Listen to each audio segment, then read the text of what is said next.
Hola, buenos días a todos y a todas. Soy Mario Paul Martínez, miembro del Centro de Investigación en Artes y del Grupo de Investigación Masiva de la Universidad Miguel Hernández. Y bueno, no quisiera antes comenzar la ponencia sin dar las gracias a la organización y al propio Congreso, pues bueno, por estas oportunidades que nos están dando de exponer nuestras investigaciones. Voy a compartir pantalla.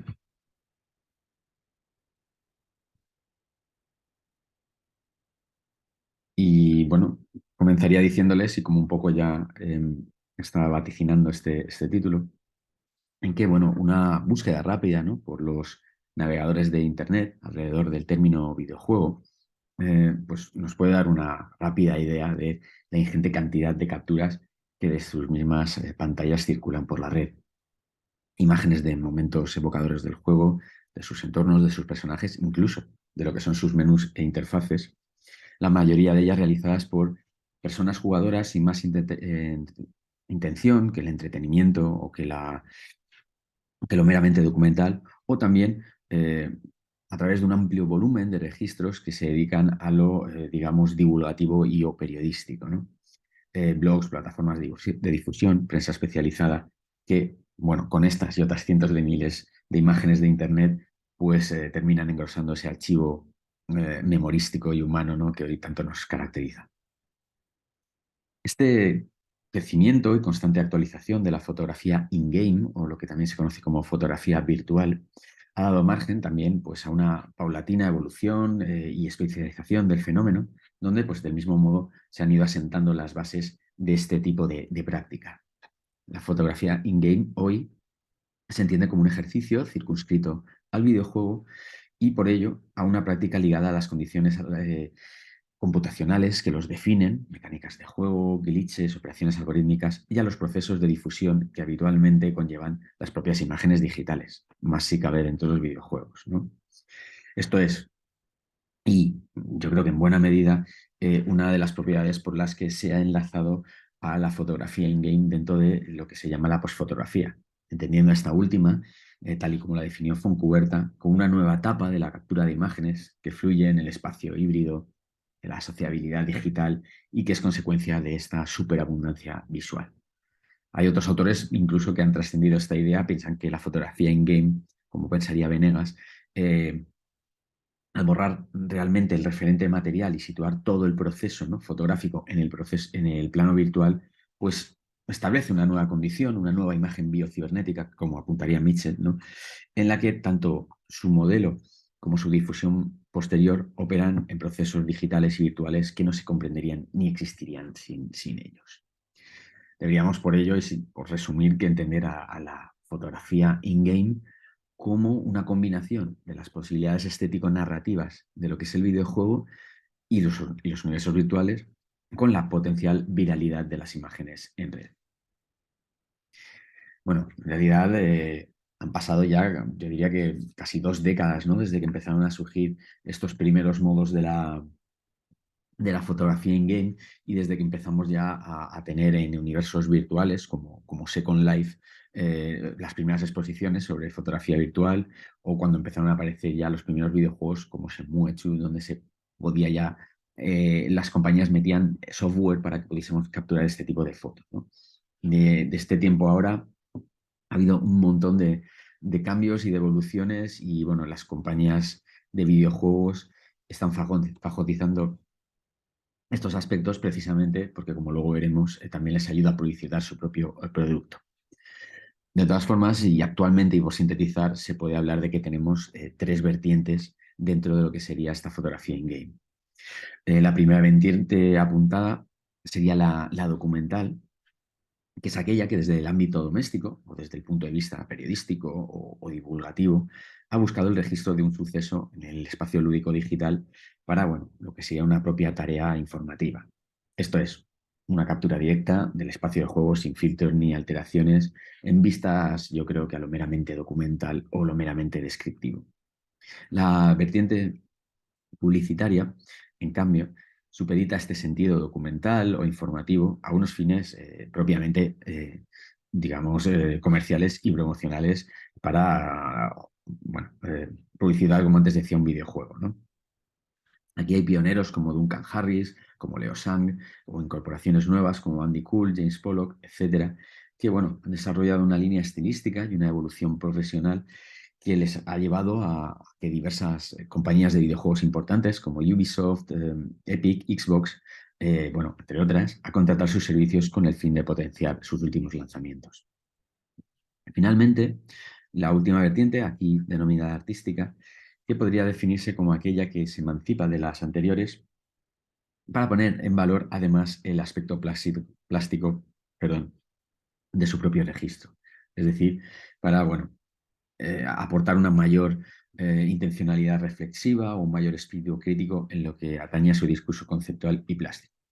Fotógrafos como Robert Over, como John Paul Richard o Aaron Rose, que bueno, se dedican, por ejemplo, a buscar bugs o errores en los propios videojuegos para capturarlos, como esta imagen de la derecha, o a registrar y a fotografiar los miles de cadáveres que van quedando cada día en juegos multijugador como World of Warcraft. Dentro de estas tres categorías, la que ocupa esta investigación es la fotografía in-game, que se centra en el registro de las representaciones históricas que realizan los videojuegos. Esto es, una captura de imágenes que, aunque suceda en el mundo virtual, reproduce o sugiere un hecho histórico acontecido en el mundo real. Como se puede intuir, pues esta tipología no está exenta de ciertas problemáticas o paradojas entre lo que es el concepto de historia y el concepto de imagen. Debates me refiero a la recreación de lo real y lo ficticio, a las tergiversaciones del discurso histórico e historiográfico, a las consideraciones de lo material o lo inmaterial, etc., y cuyas relaciones con otros medios, como el cómic, la novela, etcétera, pues nos llevan a un planteamiento de unas hipótesis y unos objetivos centrados básicamente en afirmar cuáles y por qué son los referentes y las afirmaciones de la fotografía in-game de tipo histórico. Nos preguntamos, ¿no? De tal manera, ¿cuáles son los modos de hacer y de ver este tipo de imágenes? ¿Qué mecanismos se emplean para evocar o ilustrar el pasado? Y finalmente, ¿qué pretenden sus productores y cómo las asimilan las personas usuarias que las consumen? Recorriendo la Irak virtual del juego Call of Duty 4, bueno, llegamos a una plaza gobernada por una escultura militar de un militar alzando una ametralladora de forma desafiante, cuyo pose, cuyo tamaño, pues recuerdan a la derrocada efigie del líder iraquí Saddam Hussein, que muchos y muchas recordarán precisamente como una de las principales imágenes de ese momento histórico que recrea el videojuego y como un símbolo de la victoria estadounidense de la Segunda Guerra del Golfo. Pero a pesar de que ni la representación ni la morfología del lugar o de la propia estatua responden al referente pretérito en la realidad, no es San Hussein ni ese es el lugar, ¿cuántas personas de aquellos que jugamos a este juego habríamos asimilado como de forma correcta esta referencia? En otra pregunta. ¿Cuántos de nosotros, nosotras, desde la completa ignorancia o con conocimiento del suceso, habríamos detectado este cambio de modelo sin más o lo habríamos incluso aceptado como el original? Lo que este caso expone, y por eso lo pongo aquí, es que es la recreación de una de las principales y más representativas problemáticas de la lúdica digital versada en lo histórico y por ende de la imagen del pasado que se difunde en este medio, cuando sus significantes, los modelos estéticos y jugables del propio videojuego, reformulan el relato histórico general desde un punto de vista bastante interesado y cuando éste se reifica en la propia difusión de sus imágenes. El ejemplo en cuestión parte de un hecho histórico, el derrocamiento simbólico de la estatua, desde una posición, si lo vemos, pues algo estetizada, algo incluso inocua, ¿no? Porque los creadores del juego esto lo metieron como un dispositivo para fomentar el entretenimiento y esta sugerencia histórica, pero yo creo que de ningún modo como una exposición de un acontecimiento verdadero, o cuanto menos comprometido con la realidad, ni tampoco con una inclusión reivindicativa o lo suficientemente significativa como para incomodar o provocar una reflexión profunda. Así mismo veremos que, bueno, por el diseño que ha hecho Infinity Ward y este modelo sintetizado de juego, que es muy sencillo, si estás ahí, transitarlo, darle un botón y capturar una foto para luego difundirla en Internet. Con lo que, como se ha señalado anteriormente, se muestra también la potencialidad y la inherencia, ¿no?, de estas imágenes en red. Alberto Venegas habló precisamente de esta fotografía, de este, mejor dicho, de este espacio virtual también,